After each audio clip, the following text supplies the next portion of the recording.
So I'm joined now by Dr. Keith Newby in this area, an esteemed cardiologist, the founder of the Fort Norfolk Medical Plaza there in Norfolk. And it's an important conversation. COVID is far from over. And you mentioned something that is interesting, right? This long COVID piece is something I heard about near the start of the pandemic, but you're saying that it's still a thing. What are people experiencing with COVID now? So essentially what we're running into is, typically COVID is a short-term process. You get infected, you feel like crap for a while, a week or two later is gone, recover, get back to work, your life, whatever. There's a group of people, and probably about at least 15 to 30%, depending on the numbers you look at, are experiencing something called long COVID, which is where they have the infection, but the symptoms don't really go away. And they can last. I mean, right now, I've had people a year out that's still having effects from COVID.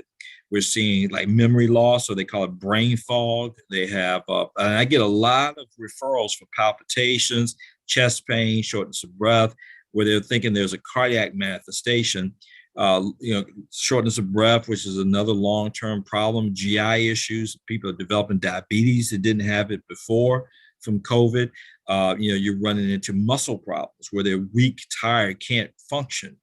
So we're seeing a ton of that, more so than I like to see. And it's called long COVID. Now, again, the numbers are Just variable. really quickly, if I could, Dr. Newby, I just want to ask, is long COVID associated with any particular variant of COVID, or has it been kind of stable across each It's been, variant? it's been stable across. I mean, there's no data that supports one versus the other. I have not seen personally, I've not seen as much with the Omicron, but I was on another interview last night where one of the participants developed COVID in December. And it looked like she had the Omicron variant. And that was in December. She's still having problems now. And this is a young lady who used to hike, would run, bike, and she can't do any of that now. She says, when I try to go out and ride my bike, she says, I'm 5 minutes, I'm done. So these things are, that's why I kind of tell people, don't believe the hype. People out there maskless, like nothing's going on now. And you can do that if you want to. Who's telling you not to do that? But if you ask my advice, you want to still protect yourself. There's still a ton of unvaccinated people out here who are walking around thinking everything is fine, or they've had COVID and they feel like they don't have to worry about it. I had a lady has had COVID 3 times in the last 2 years. She had it when it first came out last year, and she got the Omicron variant in January. So it's 3 strikes, and she's having trouble right now still behind COVID-19. So now I want to ask more questions. I want to ask about first the variants, right? Yeah. When I'm undergoing a COVID test, I mean, I've been tested for COVID 4 times. Thankfully, I was negative every time I tested, but I didn't see where there could have been an indication on any of these tests as to which variant of COVID that I had. Yeah. Where do I go if I want to be tested and get that information? Well, you may have to go really specific because they have to actually do PCRs and have to be specific to that particular variant you're looking for. You may want to check in with the hospital system. Some of the urgent cares are doing that, but I think if you want to really know, you want to look at the hospital systems to get that kind of information. Hospital systems. And so that's how they're able to track it, is because that particular, okay, that makes sense. Go on. And just understand that variants, and so people understand, a virus's job is to live and survive. So anytime you have like the vaccines and things, I mean, there are genetic mutations that create that variant, those different variants, but the virus is also trying to survive. So it mutates itself because it's trying to duck and dodge, whatever you're trying to do to kill it. So that's another thing that where these variants come out of. So that's why I try to tell people, and I really do in my heart of hearts believe that if everybody got vaccinated when we were supposed to have, when this thing first came out, I do believe we would be in a better place than where we are now. Now, it's not to say that we're in a bad place. I mean, here numbers have been reasonably controlled. But I think it's Maryland or one of those other states, they just had to bring the mask mandate back because they saw a 50% rise in cases in the last couple of weeks. And a lot of people are just blowing this stuff off like it's no big deal. But the thing is, I mean, granted, Omicron kind of whizzed through and it hit people hard, fast, and many people got over it. But the problem is a lot of these same people are still having some of these long-term effects. So you have to be careful in how you interpret this information. Yeah. Yes, the cases are lower. Yes, we don't see the number of hospitalizations and deaths that we once saw because there are a lot of people who've been vaccinated. But can it still take you out? Yes. I had 3 people die in the last 2 weeks of COVID-19, none of which have been vaccinated. All 3 unvaccinated individuals.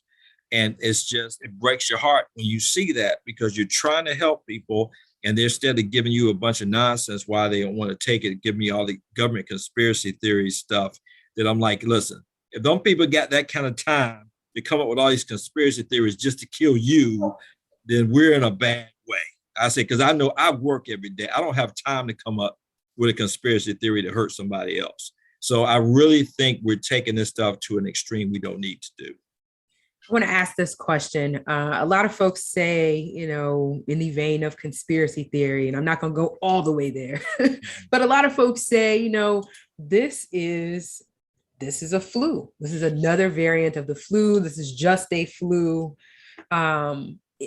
Based on what you've seen, what are some of the things that really distinguish COVID from the flu in terms of the way in which the virus mutates? I mean, the flu is still a thing that's real, a thing that's killing people. Pneumonia is still killing folks. But what are some of the distinct differences that people need to bear in mind as it relates to COVID? The level of infectiousness. This thing takes infection to a whole new level. Because it's so inflammatory, and that's why you see all these organ systems become affected. Yes, the flu can kill you, but how often? Very rare. Unless you have somebody that's really, really, really sick, older individuals with a bunch of medical issues. This is different because it's a respiratory illness like the flu, but that inflammatory response is so robust with this. And that's why you're seeing these long effects because that inflammation doesn't necessarily go away in everybody. Now, the problem is you don't know who is going to get that massive inflammatory response. You just don't know. I don't care if you are a marathon runner and you could take all the vitamins you want to take.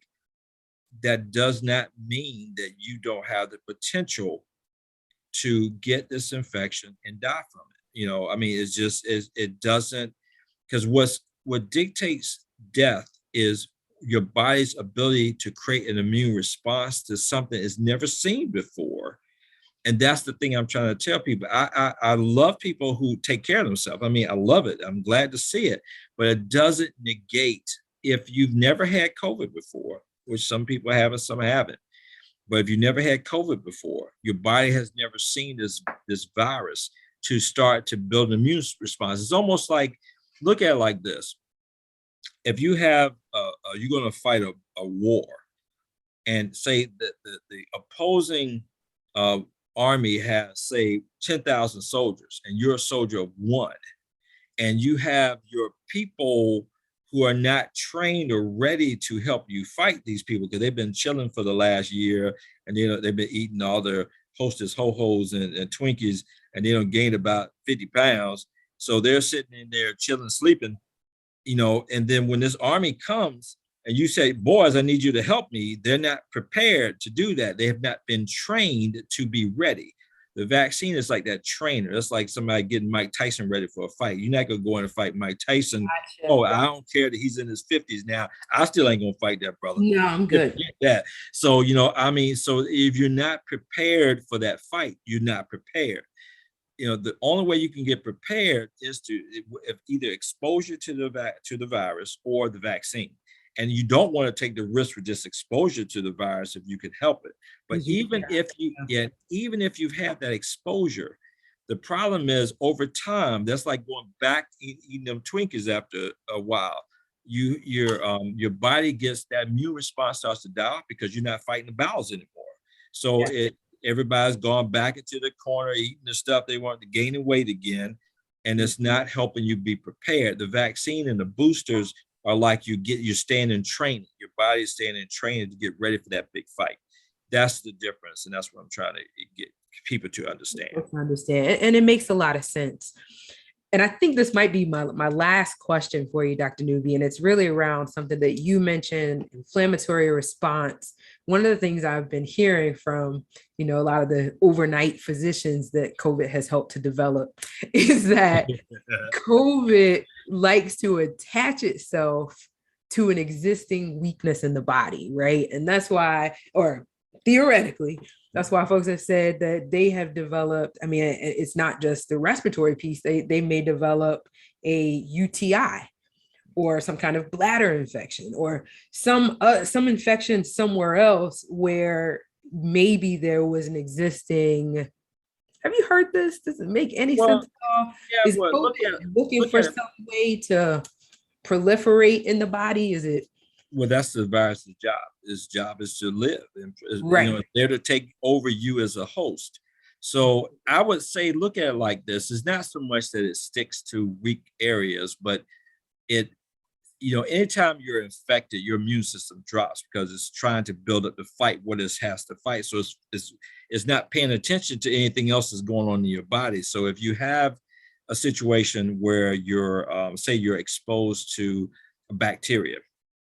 Well, if your body's steadily trying to fight COVID, that bacteria is kind of sneaking in there, and it's not, the immune system wasn't prepared to have to fight. That too is almost, he's struggling trying to fight this virus. So then the bacteria can multiply and grow. Okay. So you're saying that COVID may create an additional vulnerability, and maybe that's why people will experience another kind of infection alongside COVID? Yeah, it's kind of like that inflammatory response is damaging stuff. Got it. So you're getting damage from the COVID itself, which if say like a person has heart disease, and then they get a COVID infection, well, that inflammatory response is going to potentially damage the heart, or when it's already damaged from whatever the issues were, be it coronary disease or heart failure, whatever. So it's already under duress. Say a person has COPD, a chronic obstructive pulmonary disease, where the lungs are already damaged. Here comes COVID, it's going to make it worse. But in addition to that, when the body is trying to fight that infection from COVID, it's like the immune system gets suppressed first, and then it starts to try to rise up to fight that COVID infection.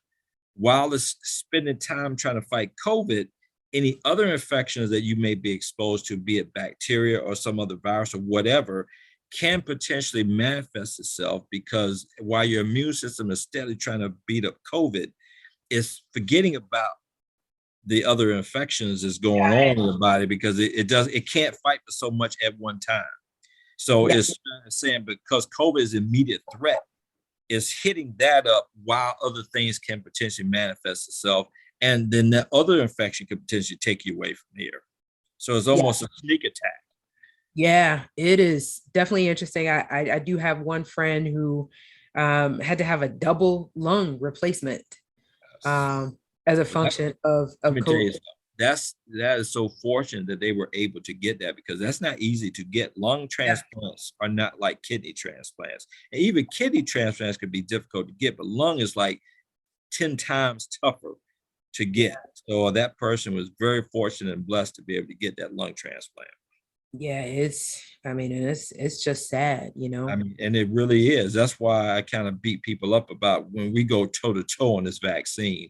I'm not sure why we always want to look at vaccines as public enemy number one, especially amongst there are some reasons. There are some reasons, and there's some valid reasons. I mean, valid reasons. I mean, we I'm can not agree. an anti-vaxxer. I'm not an anti-vaxxer. I am fully vaccinated. Yeah. But I do understand the trepidation. This thing. Ain't no trepidation. No. Let me tell you something. If people are willing to take a blood pressure pill, what's the difference? A medicine, you don't know where that pill was made or where it came from or what it's designed to do, other than it's supposed to lower your blood pressure. Vaccine is designed to keep you from getting infected. Tell me that you know where any of this stuff came from. Yeah, but that's what I'm saying. I mean, some of this That's a valid argument. I mean, it's a valid argument. well, this is the thing though. To a large degree, you will have to trust your healthcare professionals. I'm not saying trust the government. I don't give a crap about the government. The government is not my problem. You know, what's my problem is my people dying. That's my problem. You know, I don't worry about the government didn't create the vaccine. All the government did was buy it from Pfizer, Moderna, and Johnson and Johnson. Right. So, so people are trying to take credit for, nobody can take credit for this other than the scientists that created the vaccine. Mm-hmm. The thing that I try to tell people, but I understand their points, and I do understand the history. Don't misunderstand it. It's there. But this is the thing. I've never been to a vaccine center and I saw a sign that said, Black people go over here, white people go over here. We're gonna get a Black folks one vaccine, we're gonna get white folks a different vaccine. That ain't happening. Everybody's in there getting the exact same vaccine. So if that's the case, you have to ask yourself, if it's a conspiracy theory against the brothers and the sisters, then they should have two separate places you go to so they can give you a different vaccine than what other people are getting. That's not happening here. White folks were running, getting that vaccine just as fast as the brothers were. At least some of them, so you have to look at brass taxes. Does this make sense that this ain't like the Tuskegee when you talk, they were targeting African-Americans, men with syphilis. Very different. They were giving them antibiotics and were not. Mm-hmm. So that piece I totally get that piece. This is different. You can't take that. Now, you could take the aspect of mistrust. I'm not negating that at all. But the bottom line is COVID-19 is killing people. I mean, literally, I've had 80 plus patients that have died of COVID in the last 2 years in my practice alone. 80 plus.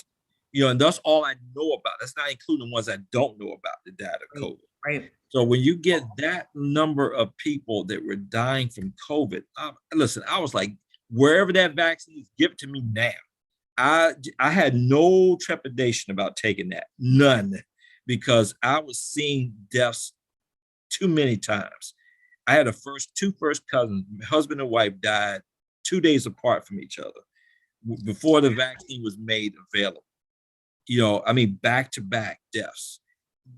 I'm gonna tell you, I was like, listen, I take my chances with the vaccine, because that was enough for me seeing my own family die of COVID-19. I need to see anything else. Then you're seeing your other patients that died from it, people like not wearing masks out there just doing whatever and just giving it to their family. And then the family was going on dying from it. I remember my first death I had was an 80-year-old patient who was had gotten exposed because right when Governor Northam said, no gatherings. Mm-hmm. That was like in April, I think, of 2020, I think it was. Mm-hmm. And he said, no gatherings. I don't remember all that now, but yes. I think it was March or April. No gatherings. What did this family do? Had a gathering. Birthday party for 80-year-old grandma. I think they had 80 people there. So grandma gets sick a week later. And that was when we were still trying to learn about. We didn't know that much about COVID at that time. So we're treating her with antibiotics, thinking that it's a regular bacterial pneumonia, and she wasn't getting better. Finally, after a week when she was steadily declining, here come the family. Oh, by the way. Thank you for tuning in to this edition of Black Wall Street Today with Blair Durham. Hey, no issue. So anyway, finish that story. So the family comes in and says, oh, by the way, we had a party for grandma. Okay, so you were telling the story of so just to finish up quickly. So elderly patient, 80 plus, came to the hospital, patient of mine for years, developed COVID. We didn't know it was COVID at the time because that was still early in the process of us trying to identify COVID infections. We thought it was a regular pneumonia, treating her antibiotics, steadily declining. Finally, we thought, let's go ahead and test her because we couldn't figure out what the heck was going on with her. Found out she was COVID positive, got transferred to the ICU, Then here comes family telling us, oh, by the way, yeah, we forgot to tell you, birthday party for grandma 2 weeks ago, because by the time she was in the hospital for over a week. And 4 of the family members tested positive. So I'm like, well, firstly, why y'all having a birthday party with that many people? Didn't you just hear the governor's mandate no parties? Well, grandma was turning 80, and needless to say, grandma died 2 days later. So Mm. happy birthday to grandma. Because they had to have a party with no masks, no nothing. And then my point of that horror story is that's that cautionary tale, that you don't take this stuff for granted. COVID is no joke. And I've seen it just devastate lives. And I don't want to see it devastate any more lives. Yeah. Changing lanes, I guess, switching gears a bit. I recently sat in on a conversation, a presentation really by Dr. Cynthia Romero. She's got to be somebody you talk to pretty frequently as it relates to COVID. Yes. She presented some data around the impact of COVID in the Black community in Norfolk compared to the rest of the state of Virginia. Mm-hmm. That was just mind-boggling. We're talking about not just the rate of infection, but the rate of death, the rate of hospitalization, et cetera. Yeah. And of course, they did and continue to do work to try to kind of be more present in the community and really bridge the very evident gap there. But what do you make of data that really singles out Norfolk in that way to suggest that 2 and 3 and 4 times, the death rate? Just take that one statistic alone. What's going on in this area? Well, you think about the economic status in Norfolk compared to, say, Chesapeake or Virginia Beach, where you have, housing that encompasses groups of families staying close together. Mm-hmm. That's going to be your bigger issue. Then you have the types of jobs that people work here in Norfolk: food industry, hospitality, anything that involves a lot of interfacing with the public, bus drivers, whatever. You have a lot of that. So your exposure rates are going to be higher just on that right alone. Then you have the vaccine hesitant group, which also kicks in on top of the close-knit corners. And if you look at why people get infected, especially disproportionate in the African-American community, characteristically, there are tales that let you know what those components are. And characteristically, it's going to be close-knit living conditions, less vaccination, increased work. I guess the jobs or the economic opportunities are more in a lines of those interface with the community, which means your risk is going to be higher. Then you got people wear the mask down here. I don't know what they think that's doing. So if it's beneath your nose, you're not covering anything because you're breathing through your nose. That means you're exposed to whatever is in the air. So you have this combined mix of, that's almost like a perfect storm to develop those infections. So hearing those numbers didn't shock me. I mean, that shocked me. It made sense, right? It really, total sense. Total sense. It validated what we knew to be true, which is that. To be true anyway. Yeah. So I guess I'll conclude with this question. I know I said I would conclude before, but that's okay. Recommendations, right? Obviously, get vaccinated. Yes. What else are you recommending? And I'm asking this question. You're on your boots on the ground. Your perspective is, you mentioned you see 30, 40, 50 patients on a daily basis and so forth. I'm curious to know, what are people like right now that are dealing with COVID, right? And what do you recommend? Well, the key first thing is you have to take care of yourself. You have to live in a realistic world of your shortfalls. And when I say that, is when I have a patient that's 100 pounds overweight, tell me they don't hardly eat anything, I'm like, listen, You can't live in this fantasy world you're living in. You can't get 100 pounds overweight by starving yourself. You can't. I don't care. You can say it's a gland problem. You can say this, you can say that. That ain't got nothing to do with anything. You're eating too much of the wrong thing. So, and you're not exercising any at all. I got people the most exercise they do is pushing a remote control button. You can't, I mean, I said earlier that being a avid runner or somebody who exercises on a regular basis, you can still catch COVID. That is definitely true. But if you are at your best health, your likelihood of catching something and it taking you away from here is going to be markedly less if you take good care of yourself.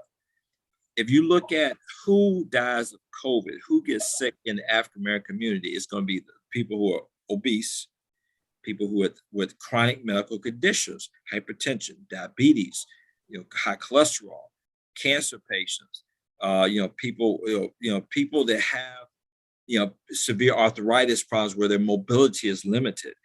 All of these types of processes impact that can take somebody and put them in a bad place. So you want to first say, okay, let's identify what my issues are and how do I attack those issues in a way that's going to be beneficial to me long term. That by itself, you'd be surprised how much that can impact. I tell people, you don't have to go on a treadmill for 30 hours. Get out and walk, but walk with a purpose, and you could get just as much out of that as you can if you were to go and run on a treadmill, do Stairmaster, all this other stuff. If you don't have access to it, that's fine. You could go out here and walk for free. You don't need to belong to a gym, but you got to get out there and walk, and you got to walk with a purpose, not walk like a half a mile an hour. You have to get out and say, I'm going to get my physical activity in. If you have a step counter, get some friends to go out with you. Sometimes just having 2 or 3 people to help you motivate you to go out, you help them, they help you, get your families, to me, the best way to do is do it within the family, because that's going to help them. Like if somebody's falling, kind of off the wagon, somebody pulls them back up. That's to me is where I see the best bang for the buck. Eating right, get rid of all the fast food and all the convenient stuff, get a nice healthy diet, get out and walk more. And you would be surprised how much that can do for you just doing that alone. So I tell people, get vaccinated, but take care of yourself. If you're diabetic, don't let your hemoglobin A1C be ridiculously high, where it's not controlled. Get it under control. Do whatever it takes to get it under control. If you have sleep apnea, you use your doggone CPAP machine. I'm fighting with people all the time about that as well. And they'll say, oh, my machine broke. I did, get it fixed. What do you mean it broke? So it's almost like it's just we use excuses to be unhealthy and then we die. And I don't want to see that anymore. I'm tired of seeing my people die early. I don't want to even see them die late. You want to keep everybody around as long as humanly possible. Yeah. And I know there's got to be some comorbidity in there with the mental health crisis too, that you have to, I'm certain you're seeing it. Yes, of course, and I don't know how to help people with that. That's a tough one because the resources are just not available like you'd like to see them. Now, there are crisis hotlines and things out here, but, to have like a steady program is tough because a lot of the mental health workers, they're overworked right now, because everybody needs assistance, at this time. And rightly so, this is a tough time, and I pick with folks a lot. And I get up here and talk junk, but the bottom line is, my empathetic heart, because I am who I am and because I care about people so much, I do beat folks up because I want to see them live. So anything that I can do to help, I'm going to always do. Yeah. Dr. Newby, this has been great. I definitely appreciate just the pillar you are in this community, the work that you do every day, and your willingness to share outside of that work. You're always on platforms like this, developing platforms, really talking to the people. Because a lot of times they need to hear it outside of being in your office, right? And so just thank you for that. Well, I try my best to do this. I think having part of the problem has been the naysayers have had the mic for a while. Oh You know, yeah, they still got and yeah, they still got it, but I want to be louder than them. it. So, the more people that get out and talk on the positives about why we should do things, the more apt I am, to get the point across. And people who know me know I have no vested interest. I don't get paid to do this kind of stuff with you or anybody else, and I don't want to. I'm here to try to help the community, and that's my motivation, plain and simple. Yeah. Yeah. Awesome. All We right. appreciate it. Anytime. Listen, it's good talking to you as always.